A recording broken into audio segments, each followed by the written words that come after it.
मान्यवर अभी एक फैशन होगा है आंबेडकर आंबेडकर आंबेडकर आंबेडकर आंबेडकर आंबेडकर आंबेडकर जी ने कई बार कहा कि अनुसूचित जातियों और जनजातियों से हुए व्यवहार से मैं असंतुष्ट हूं, सरकार की विदेश नीति से मैं असहमत हूं और आर्टिकल 370 से मैं असहमत हूं। श्री बी सी रॉय ने पत्र लिखा कि आंबेडकर और राजा जी जैसे दो महानुभाव मंत्रिमंडल छोड़ेंगे तो क्या होगा। तो नेहरू जी ने उनको जवाब में लिखा है, राजा जी के जाने से तो थोड़ा बहुत नुकसान होगा, आंबेडकर के जाने से मंत्रिमंडल कमजोर नहीं होता है। आजकल कुछ दिनों से संसद बेहद चर्चाओं में है।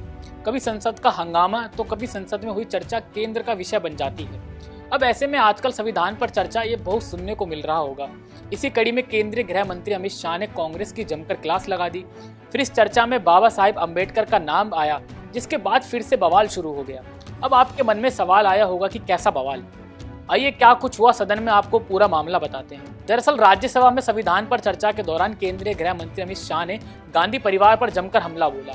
अमित शाह ने कांग्रेस पर नागरिक अधिकारों के कत्ल के लिए संविधान के संशोधन करने का आरोप लगाया। इसी कड़ी में डॉक्टर बाबा साहेब अम्बेडकर को लेकर संसद में खूब हंगामा हुआ। केंद्रीय गृह मंत्री अमित शाह ने राज्यसभा में संविधान पर चर्चा पर अपनी बात रखी। इस दौरान शाह ने इतिहास के पन्ने पलटते हुए कांग्रेस पर जमकर निशाना साधा। उन्होंने जम्मू कश्मीर में अनुच्छेद 370 का जिक्र करते हुए कहा कि अंबेडकर ने इसका विरोध किया था। अंबेडकर जी को देश की पहली कैबिनेट से इस्तीफा क्यों देना पड़ा था, क्योंकि उन्होंने कहा था कि सरकार की विदेश नीति और आर्टिकल 370 से मैं असहमत हूं। केंद्रीय गृह मंत्री ने आगे कहा कि जब अंबेडकर जी ने इस्तीफा दे दिया तो तब के प्रधानमंत्री जवाहरलाल नेहरू जी ने कहा था कि अंबेडकर के जाने से मंत्रिमंडल पर कुछ ज्यादा फर्क नहीं पड़ेगा। मान्यवर अभी एक फैशन होगा है आंबेडकर आंबेडकर आंबेडकर आंबेडकर आंबेडकर आंबेडकर। इतना नाम अगर भगवान का लेते हैं तो 7 जन्मों तक स्वर्ग मिल जाता। अच्छी बात है ना। सुनिए ना, आप सुनिए ना, मैं बताता हूं। हमें तो आनंद है कि आंबेडकर का नाम लेते हैं। आंबेडकर का नाम अभी 100 बार ज्यादा लो, परंतु साथ अर्थ में आंबेडकर जी के प्रति आपका भाव क्या है ये मैं बताता हूं। मान्यवर, आंबेडकर जी को देश की पहली कैबिनेट से इस्तीफा क्यों दे दिया।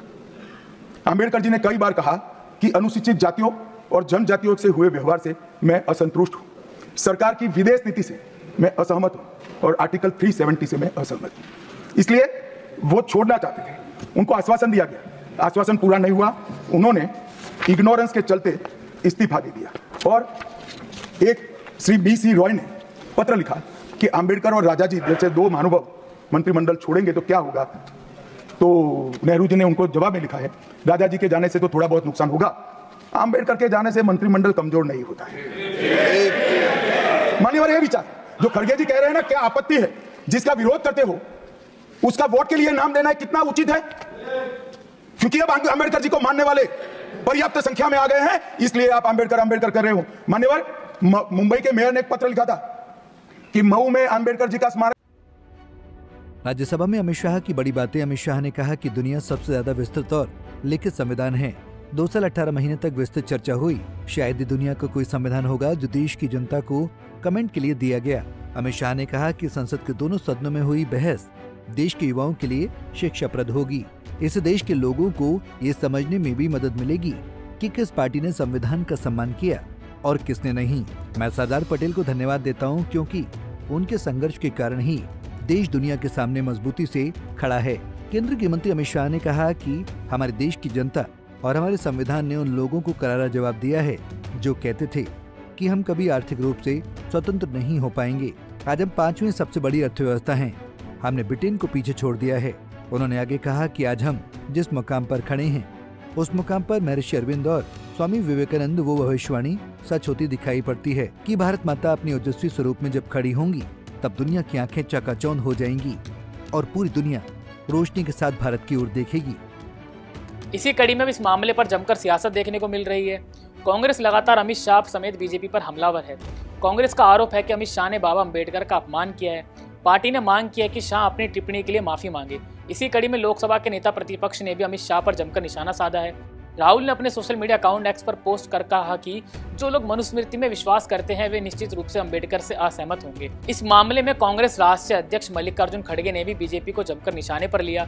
उन्होंने एक्स पर पोस्ट कर कहा कि गृह मंत्री अमित शाह ने जो आज भरे सदन में बाबा साहेब का अपमान किया है, उससे ये फिर एक बार सिद्ध हो गया है कि बीजेपी आरएसएस तिरंगा के खिलाफ थे। उनके पुरखों ने अशोक चक्र का विरोध किया। संघ परिवार के लोग पहले दिन से भारत के संविधान के बजाय मनुस्मृति को लागू करना चाहते थे। बहरहाल अभी सियासत के बीच ये मामला बेहद गर्म होता दिखाई दे रहा है। ऐसे में ये बीजेपी कांग्रेस दोनों के लिए ठीक साबित नहीं होगा। लोकसभा चुनावों में 400 पार का नारा लगाने वाली बीजेपी को दलित वोट बैंक से ही अच्छा खासा नुकसान हुआ था। ऐसा ही हाल कांग्रेस का रहा है। ऐसे में बाबा अम्बेडकर के नाम पर राजनीति कहीं दोनों राजनीतिक दलों को महंगी ना पड़ जाए। फिलहाल के लिए इतना ही। देश और दुनिया की तमाम खबरें देखने के लिए देखते रहें पंजाब केसरी टीवी। नमस्कार।